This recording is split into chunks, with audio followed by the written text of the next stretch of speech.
What up, my freaks? RuinousInsight here with part 29 of my Total Warhammer 3 modded Karl Franz campaign.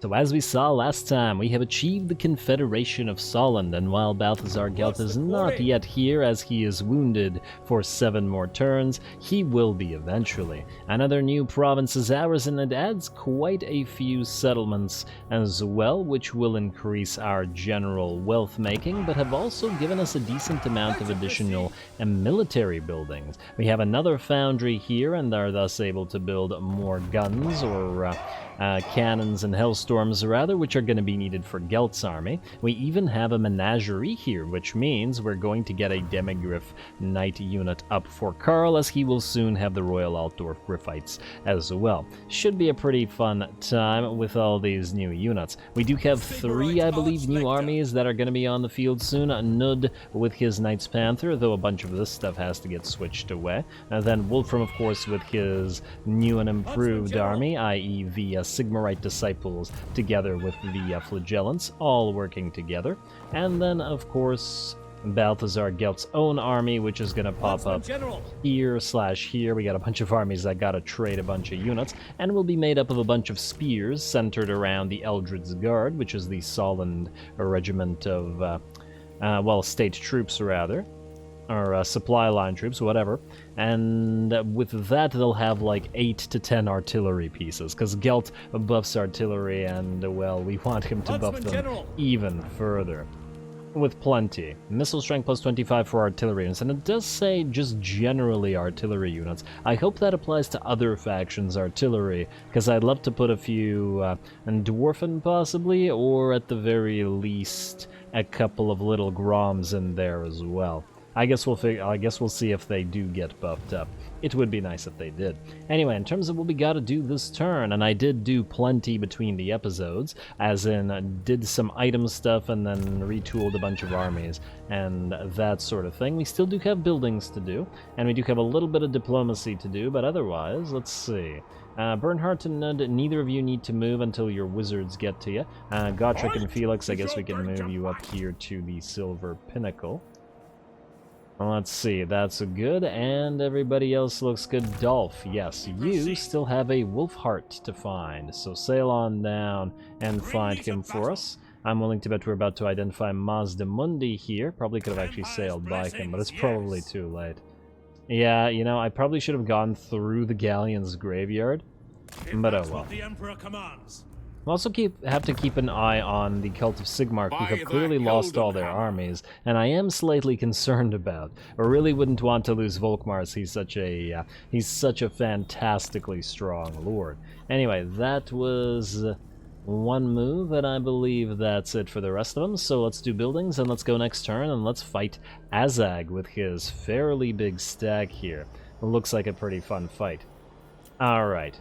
Now, Reikland, we're going to skip you because we don't need to do anything with you, but we're going to go to Talabekland next, -2, and not so bad. I do want to go through all the provinces right now since the Confederation public order issue. And also, speaking of the public order issue, I don't remember whether I mentioned this last episode, but the Silver Seal battle, there's a reason that we're saving it, and it's because it provides plus 25 control for all provinces. This means we can essentially use it to counteract the debuff of the Confederation of the control, but probably better to do it with 2 confederations in a row, rather than just the one, especially as it will take some time for that negative public order to work. So we will do this, but only when we need to. Karl is strong enough at this point not to really rely on the Silver Seal, and it doesn't give any faction-wide bonuses, so we can certainly wait until we have the best time to use it. Alrighty, next up, Talabekland, you are good. Marienburg. Oh, you're about to get to the next level. Lovely. Tier 4, which means more money, and not quite yet to the next level of port, but nonetheless. You are fairly okay in public order. -6 is certainly significant, but it'll go away. Solland, you're looking okay. Let's see, Southern Sylvania, +16. Looks pretty darn good, but only because Nud is here, and I'm not entirely sure whether it would still be good if he was not. We do still want to probably delete a couple of the things here. But not yet. Since we're retooling a few of our armies, I don't want to get rid of the warrior priest or even the armory, because we may be recruiting more stuff here. Although, with Nud having done his knight recruitment, we may not need to. You know what? Maybe we can get rid of the armory for now. Alrighty, Northern Sylvania. Ooh, wow, -7. Okay, you're in much more trouble, and on top of that, you do need that weaving house. And yeah, you don't have the public order building, so it does make sense that you're not super happy. Just out of curiosity, do any of the temples provide public order? The common temple does a little bit, and increases income from all buildings and for all regions in the province. So there is certainly potential for that. The Grand Altar of Ulrich does provide control, and the Cathedral of Sigmar does as well. So if we build these, we can essentially not bother with building the coaching ends everywhere. And they don't do enough for us to be worth it. So later on in the game, we'll probably delete a bunch of those and replace them with temples everywhere. It seems like the better option. Castle Baston, you're going to be one of those places, and in fact your public order is kind of iffy right now, but we'll wait on that for now. Zufbar, -10, oh my, okay, so I think this place is going to have to be one of the ones where we don't collect the income. Next up, Northern World's Edge Mountains, we're at 0 now, but that's probably going to change. Let's build the guardhouse here at Karak-Raziak. It's not safe yet. Once the Darklands are occupied by allies, then we'll delete it, but for now, we'll need the walls. Kazid Irkulaz, you are going to get a temporary tap room and a temporary weaving house. Although, do we need walls here? We might need walls here temporarily as well. You know what, just go for the walls. We'll delete them once we no longer need them, and you know what, maybe you don't need the second tap room, we can just keep that one there, and we'll go for the weaving house instead, like so. Alrighty, River Brienne, -1 is perfectly okay, more so Valley Vintners, please, and that should completely fix the public order in the place. Aquitaine is also somewhat in danger, so we're going to pop that City Watch, and you are also going to get that weaving house of your own. Alrighty, -8 here at the Barrows of Quila, but we don't really care about the massive forecal. And Western Border Princes, -550, eh? It's not insignificant. We could build a tap room at Zvorag, but we'll probably need to wall it up. In fact, all of these places are probably going to need walls, as I'm sure the Bloody Hands will come for us before too long, now that we're down here as well. You know what, hold on to this for now, I think, although, I don't want to lose too much money per turn, it would be unfortunate as well. You know what, let's do Hawkland off, because you're at -10, which is pretty darn significant. And damn, the Nurgle corruption still hasn't fully gone away. Also, Ergig, you no longer need this gunsmith here, because there are gunsmiths nearby. Griffinwood, you're pretty okay for now. And we'll replace the tap room with a temple later on as well. Next up, Northern Grey Mountains, Blackstone Post, you can go for the next level of the Iron Smelter. Your public order is very problematic, though. And we'll definitely need to build a Temple of Sigmar here, because it's an undead location, so it feels right to do so. Also, well, we'll see. I still don't know how we're going to get Grungzint, because he really doesn't want to take it. And no, we cannot trade Massive Orcal for it, because it's not bordering it. Blackstone Post. Do we just go for the tap room here? You know what, let's just do a temporary tap room. Alrighty, and then lastly, the Vaults is at -5 right now. Not making a crazy amount of money.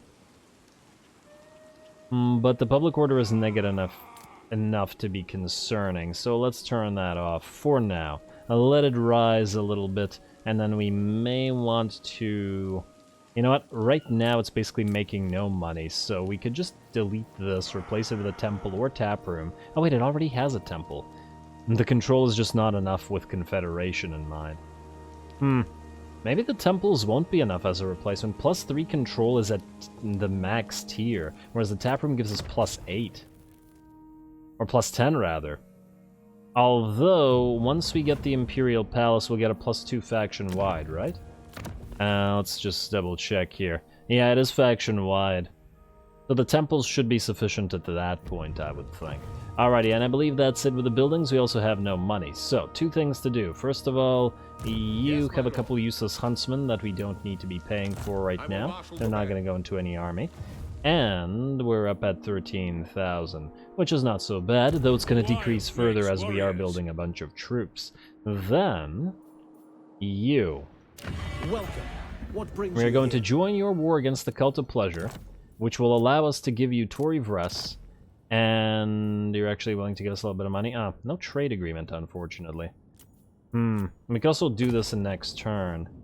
Although, joining war and giving them Tory Vress might make them... You know what, let's just see what's... Okay, wow, yeah, there's no trade agreements at all. Well, isn't that a shame? Alrighty, fine.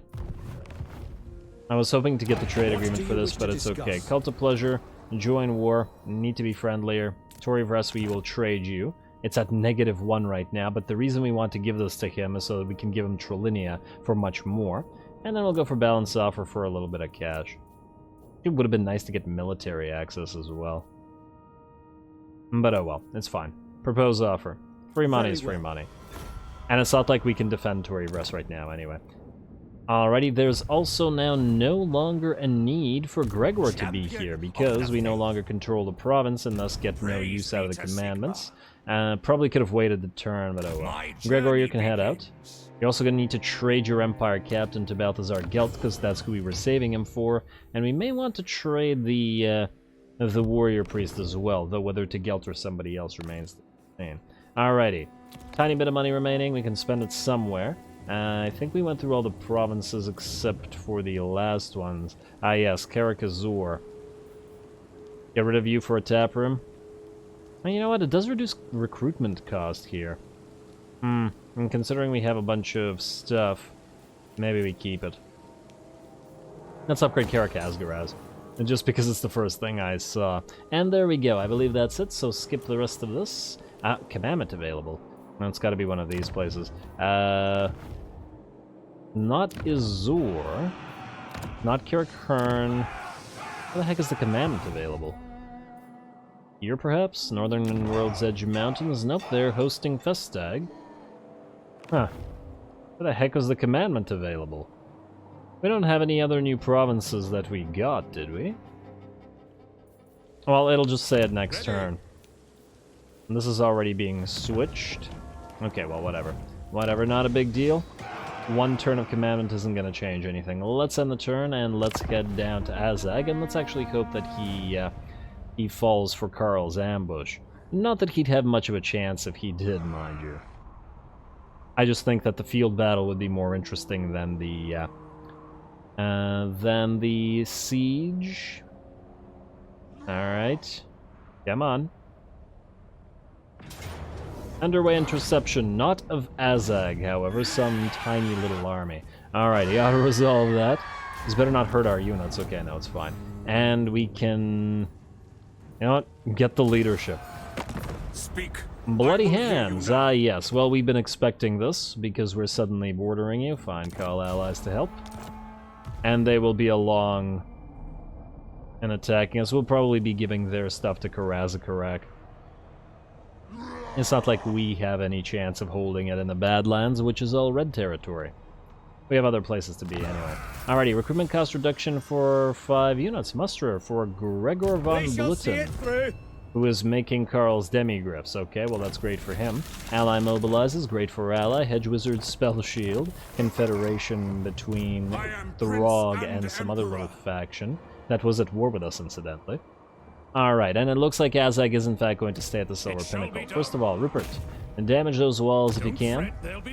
You cannot. That's fine though. Karl, go into trenches, and we're going to attack in a second. I just want to see...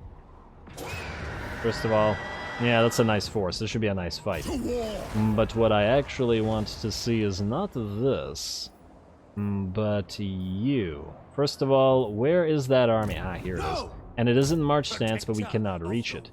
We can reach Bordelot, You know nothing. and that's where we go. Wait, yeah, we can reach Wardlow, good.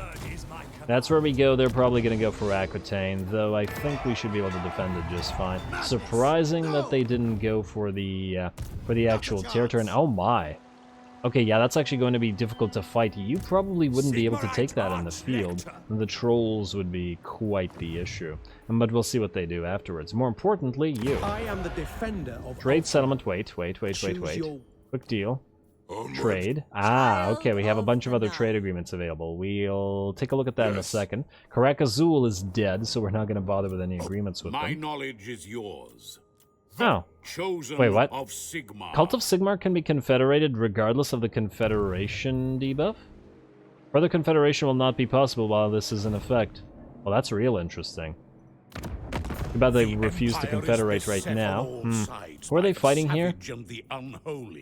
But you Exiles of Khorne, Khemri, Followers of Nagash, Awakened, and Arachnos. So let's fight the Arachnos.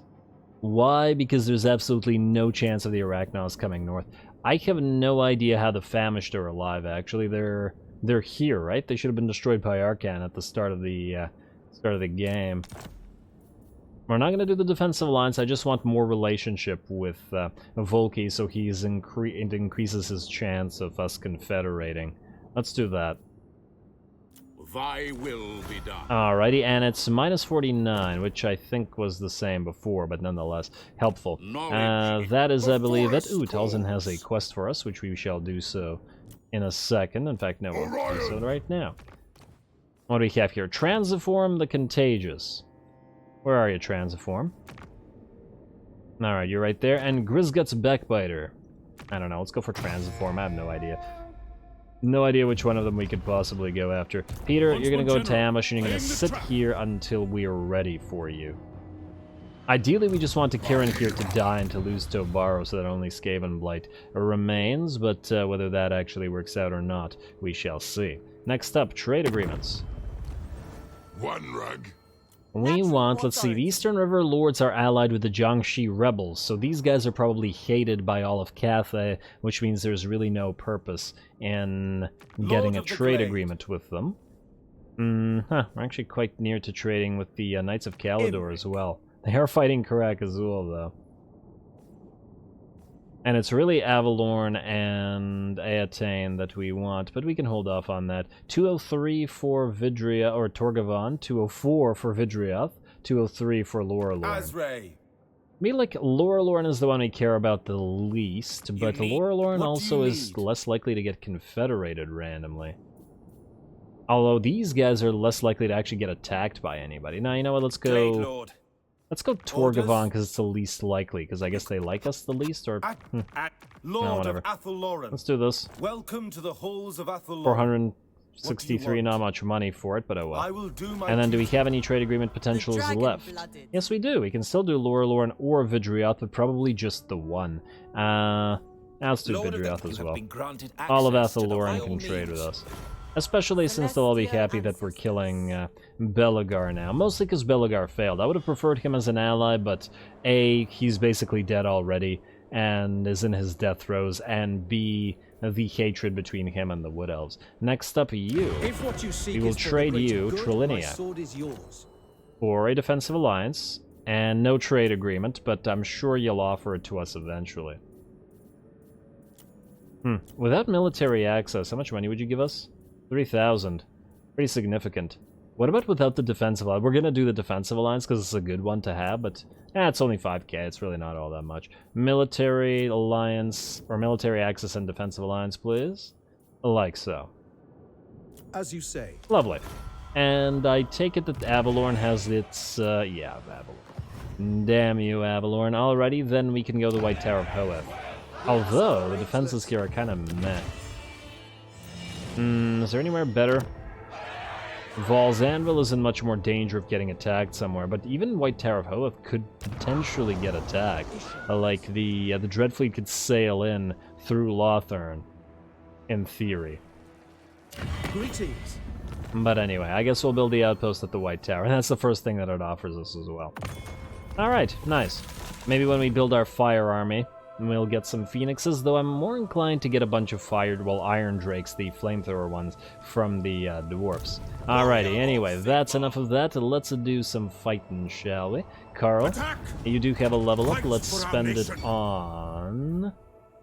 I believe we're ignoring these. Huh, Empire Knights are there. Interesting. Interesting that Reiksguard are part of Taste of Battle, but Empire Knights are part of Strength of Hardship. Quite interesting. Otherwise, we are ignoring the rest of this. Yes, yes. So, Karl, it's time to actually start building you up as a fighter. Now, let's get you Sigmar's word. At least 1 point in it. I do want the missile resistance, if nothing else. And then we'll start building you up as a fighter. He's already so strong that it doesn't really concern me. Do we maybe want Chain Lightning for this particular battle? Nah, we can just use Comet of Cassandora. Let us instead, I think... Don't really care about Roiling Skies, at least not in the situation where we're currently at. Let's get 1 point in Curse of the Midnight Wind. And... afterwards, we'll probably start going through the machinations of the improved scrying techniques. Magic item drop chance everywhere is going to be really helpful. Anyway, time for this fight. Nope. Ulrich's will. You have a point as well. You are going to get still no Shield of Faith, so Impassioned, and I guess Soothsaying, mostly because you have Tactician, and we want to just buff that up. And don't you get further buffs through your tree here? Melee attack, no, not this one, this one. Divine Power, Fire Resistance, Enemy Spell Resistance, Physical Resistance, Beacon of Courage, and Bolster Leadership. No, but I guess it's just this thing, but that's fine. It's not like we're expecting you to do melee damage. You're just there to support the melee line. Alright, now we go. What are we facing off against here? Bunch of trolls, a bunch of air boys, boar boys, lots and lots of orky stuff. Should be fun.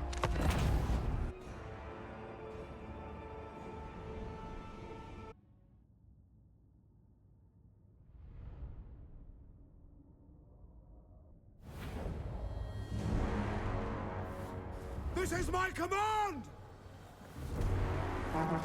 Alrighty, here we go. Lots of orcs to contend with in this one, so I'm expecting a pretty good battle. We also have a fairly advantageous position, as this particular map does have a high elevation hill that's right beside the walls, wherein both the artillery can get a good shot on top of the walls, and even the handgunners and other range units that have direct line of sight can fire on top of the walls as well. Not that the bordermen need that, mind you, because they can arc over walls just fine.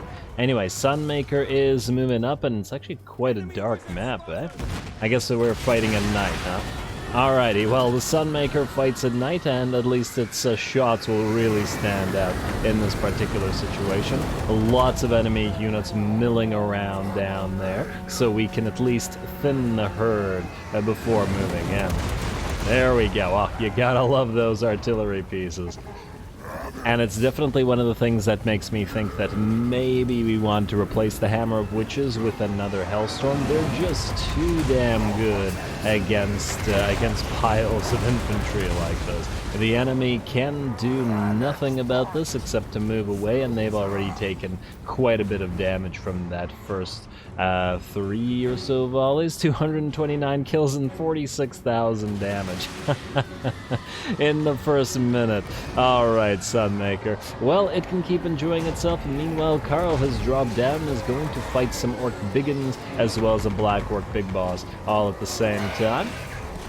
I'm gonna have to be careful about him taking too much damage from enemy range fire, though I'm not super worried about the melee, at least not right now. Karl is way too buff, and we've also popped Harmonic Convergence upgraded on him, or at least we will shortly. And between Galmaraz and all those buffs, he's pretty darn disgustingly good. There we go, and that's the Harmonic Convergence? Nope, that's Stand Ground and Galmaraz. Though the buffs, there we go, now they're in full. 204 armor, 109 melee attack, 127 defense, and 1.1, okay, weapon strength. And that's once again without him having invested any points into his fighting line. as yet, though it will come in time. And there we go, looks like that Black Orc Big Boss is just about done for. Gonna just Deathclaw a few of those big uns away as well, but we can get out of here now that the hero is dead, just to try to prevent ourselves from taking too much damage from enemy range fire. Speaking of range fire, the Sunmaker continues to do work. Looks like it's managed to destroy a unit of Orc Biggins back there, and is now at, let's see, 355 kills and 655,000 damage. We're also seeing a few shots come off from those handgunners firing on top of the walls, as well as our cannon, which has begun to try to break the wall down. We're going to be heading into the city, and regardless of what damage the Sunmaker may have dealt, there's still an absolutely massive number of enemies left between those two stacks. Karl's dropped below half HP at this point, though we are now going to pop that healing potion and try to get that back up and running. The wall is also nearly down. I'm just going to speed this up a little. Oh wait, never mind. I was about to say speed this up a little bit, but then I saw the bordermen fire their grenades at the wall. There we go. Damn, they got good arcs on those. And, well, there's some units right behind the wall. Not a place you want to be when we have those units. And there we go, the wall has been broken through. It has been breached, I should say. And now we're going to start moving our infantry up. AZHAG is also repeatedly popping those spirit leeches, and whatever things give him the give him a buff to the damage of that are pretty nasty, as that is, what, a quarter of the Celestial Wizard's HP? And that's with him at 10% physical resistance as well.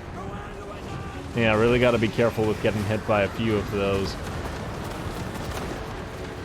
I just want to see if there's something that he has that increases his spell mastery or something like that. Not that I'm seeing here. Maybe it's just straight up Spirit Leech does 1/4 of a wizard's HP now. Seems like a lot. But then again, you probably don't have all that much HP in the first place. What's your max at? It's at about 5k, which is, it's not horrible, but for SFO, when units have like 15k, there's a pretty big difference. Anyway, time to finally make it through the breach, and we're going to be sending in our summoned handgunners first. One of those orcs just got wrecked by a cannon shot as well. That orc in particular. And the Sunmaker continues to work as well. And there we go. Handgunners are in, or handgunners. Well, the handgunners are out there as well, and here come some shots from the bordermen, though a few of those will of course impact our summoned units. We don't care all that much about that. But there we go, our halberdiers, I should say, are in the fray now, together with the warrior priest, rather, who is leading them. Their anti-large should be decent against the stone trolls here, though of course I don't see a single halberdier unit beating a unit of stone trolls. They're just too hardy for that sort of thing to work. That said, by themselves they may not be able to succeed, but with Karl here, and especially with the kind of buffs that he gets, I don't see them having nearly as much trouble. In addition to that, we got more troops moving in. Zombies may be blocking us, but Imperial Foot have moved in, or are starting to, as soon as they get past the tar pit here. And we're also working on the gate at the same time, which is about 1/3 of its HP remaining as well, with more Imperial Foot getting ready to break through. Kind of difficult to see what's going on just outside the breach in the wall there due to the darkness of this map. But at least we can see Karl whack away at the stone trolls and the pump wagon. Our halberdiers will probably rout shortly, but it's okay because the Imperial Foot will be in shortly as well, and then we won't really need the summon unit here anymore. And Karl's gonna back off a little bit. He was taking some hits from the enemy range, and once again, we don't want that to continue. The Imperial Foot are in and the halberdiers are out as we start to swap units around, and it looks like the gate is now at 5,000 HP, so almost there. I also want to point out that our cannon actually continues to fire through the breach here, although the enemy is firing through the breach itself with some range shots.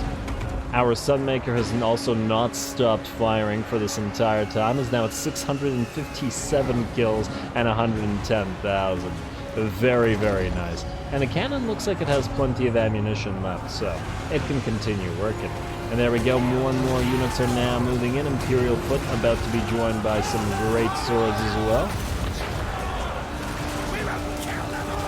And of course our warrior priest continues to lead them. I wish this map was just a little bit brighter though.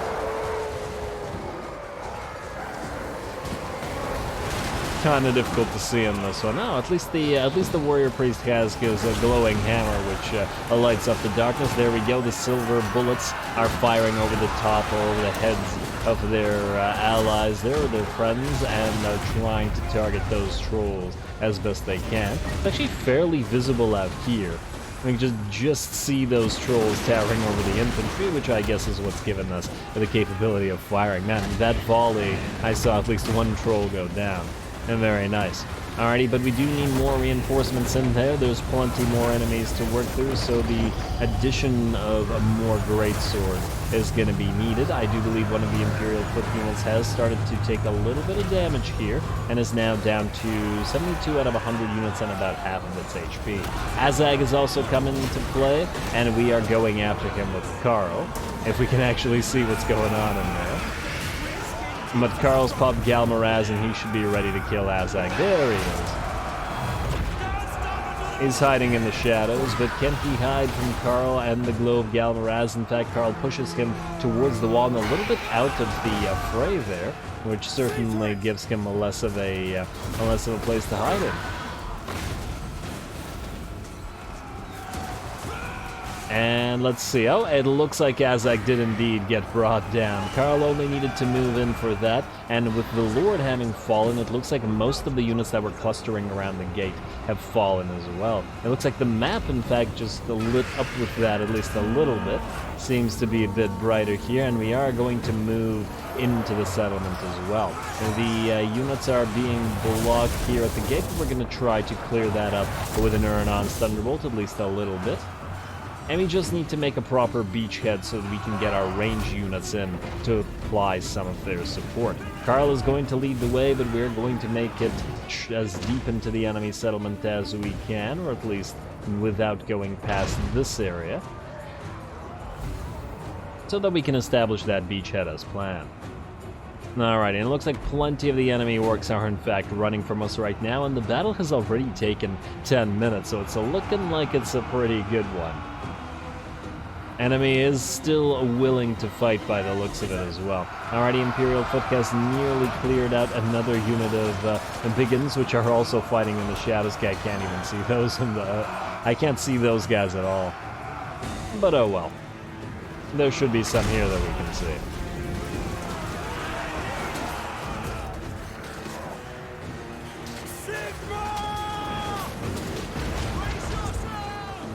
Some Spider Riders dropping in to help those Biggins and regular Orc boys, but I don't see the Spider Riders making too much of a dent in either Imperial Foot or in the Great Swords here. They just don't have the armor piercing. And I see the light just goes dark and light.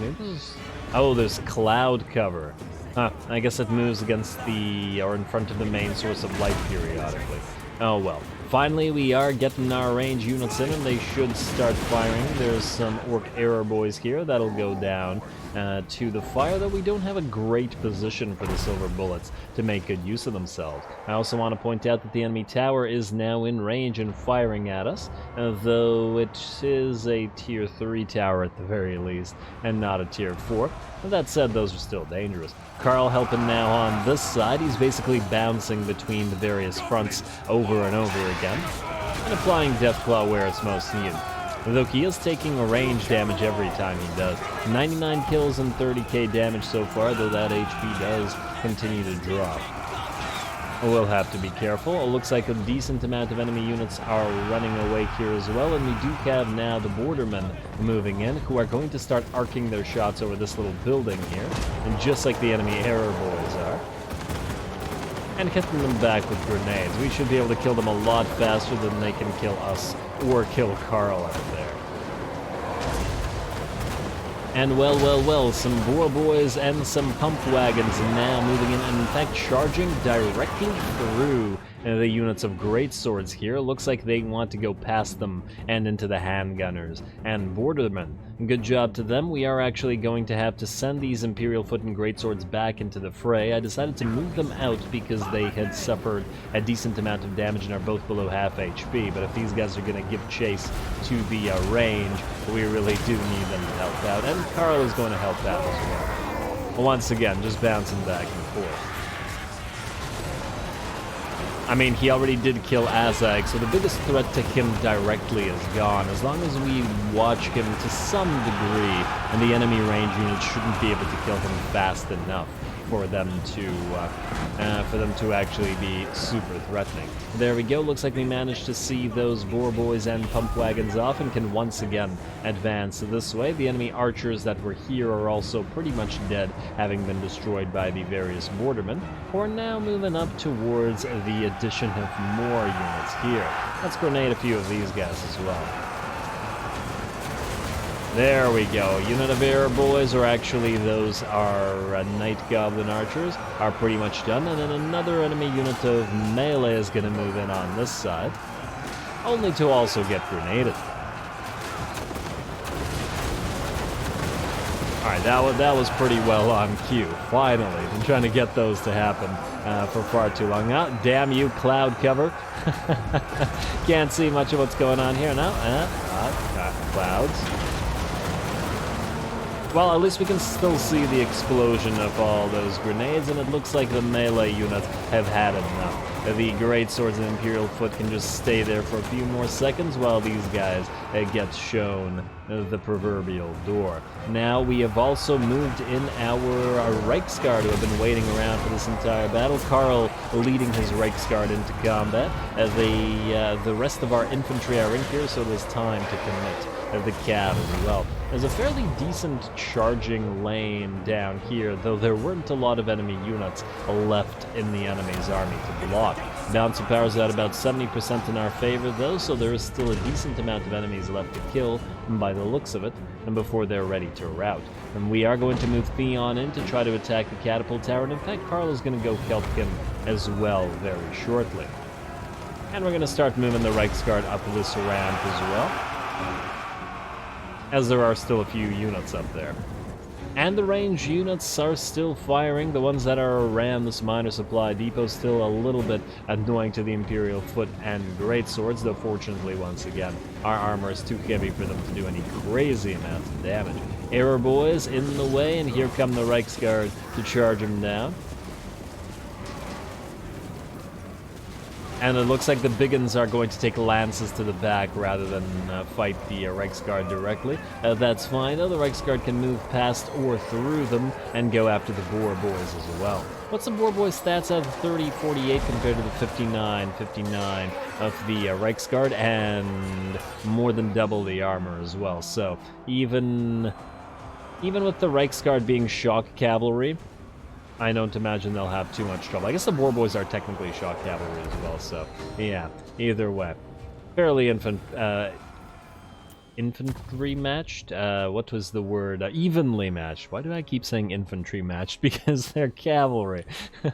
The cavalry are infantry matched. Alrighty, well, it looks like we are now making our way up this ramp and up this ramp at the same time. Really, it's only this primary location or minor supply location where the enemy still holds ground, and that looks to be not for much longer. The enemy range units that were annoying us over on this side are running away from the Imperial Foot and great swords, but we'll cut them down as they run, and we can probably force them to engage at least a little bit longer. Karl's going to drop down on some enemy range units just to stop them from firing here. And there we go, surprisingly non-bloody landing. That's a little better. That is in fact a lot better. Good job, Karl. Or I guess good job, Deathclaw. And some melee units are going to try to countercharge us, but are only going to meet a pile of grenades to their faces. Ah, you gotta love watching the Grenadier units work. They're just so entertaining. They gotta be pretty up there. Fire units, as in Iron Drakes and Warp Fire Throwers, and grenade units are all very, very fun. And we're definitely going to borrow some dwarf iron drake / fire drakes later on. Anyway, it looks like the grenades have pretty much cleared all the units that wanted to countercharge us down here, with the exception of that one unit of Night Goblin Squidcoppers, but they ran into the biggest pile of units that we had remaining. Surprisingly, a few enemies are still willing to fight. The Boar Boys, though, are now getting chased off by the Reiksguard, and in fact, I'm wrong, the enemy is not quite as willing to fight anymore, and will in fact break. The Spider Riders scurrying away, and the pump wagons pumping their way out of there as well. There we are. A close victory, and certainly a siege we actually had to work for, as we had to move throughout the city, all the way up here, and into this position, all the way up here, and then here. And then, of course, we were just about to go to this minor supply location to capture the central point. We also did manage to bring down that tower with our flyers, so at least it didn't continue to do damage. But still, I'm very happy with the battle, just in general. Cavalry, fighting infantry style? Yes.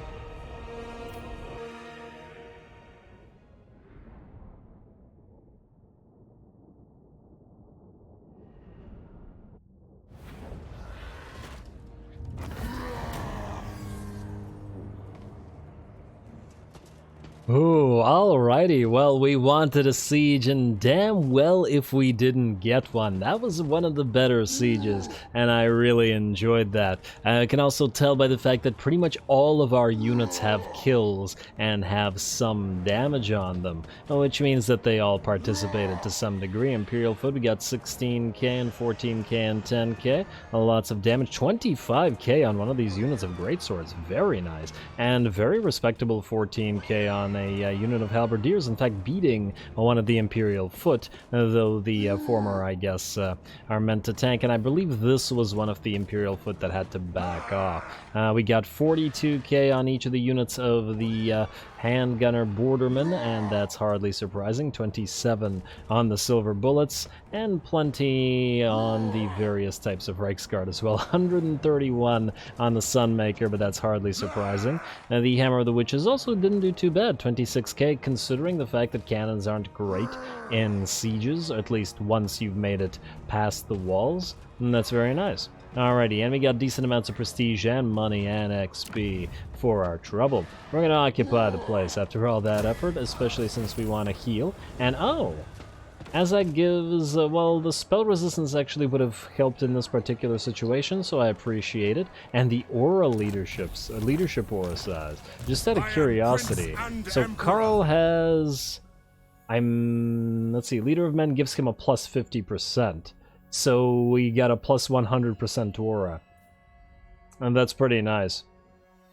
Alrighty, makes sense that Karl buffs everybody up with his aura, and I feel like there's probably other ways to get even more aura leadership size, though would we need to stack it in any way? I'm not sure. At the end of the day, he'd need to have not just aura size, but also the leadership bonus provided, and I'm not sure that his is any higher than anybody else's, but Anyway, he's at level 29 now, which means we will have the ability to get the Royal Altdorf Griffites fairly soon. What's the quarry? Probably at the same time as we give these Demigriffs with Halberds over, which will be perfect. And then Karl's army will be more or less complete at that point, with the U and U replaced by the Griffites. I guess we could replace the Hammer of the Witches with another Hellstorm if we wanted to, and I'm sure that it would help. Though it is nice having the cannon to knock stuff down as well. I don't know, I'll think about that one, but yeah, it's looking like a pretty nice army. Anyway, with that, we're going to call this episode. That battle did take quite a while, so yeah. And next time, Karl may move downward to the Desolation of Drakenmoor and Howling Rock. I'm not entirely sure where to send him right now. On the one hand, we probably do want, okay, also we don't need this here or this, we probably do want to give our allies here this stuff. The question is, how competent are they? Would they be able to actually take this? And if we told them to do so, how long would they take to do it? I'm worried about their actual capability of holding this territory. On top of that, we can't give them the Silver Pinnacle directly because it borders our own Khazid Irkulaz rather than Nashrak's lair, so we do need them to actually move down here. At the very least, the Silver Pinnacle itself is a yellow territory and not a red one, but it won't stop orcs jumping up to Khazid Irkulaz and going for Irkulaz or Ungor, neither of which I like very much. So really, we need to get all of these places and transfer them to our ally. I was thinking we'll probably send Nud up there because he's anti-large specialized.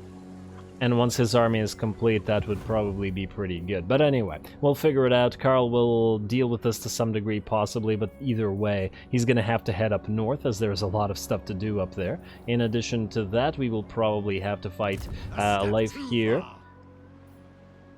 And Life is going to probably attack Aquitaine, so yeah, we're going to see if we can't head him off with Gregor. Don't know whether Peter will be getting a battle anytime soon, depending on what happens with Tobaro and Skavenblight, but I do know that we have 3 new armies that are nearly ready, and they have plenty of stuff to do with Belagar, with the Border Princes, with the Pirates of Sartosa, and now with the Bloody Hands. So plenty more Imperial battles to come. Don't forget to leave a like and comment. All glory to the algorithm, and thanks for watching.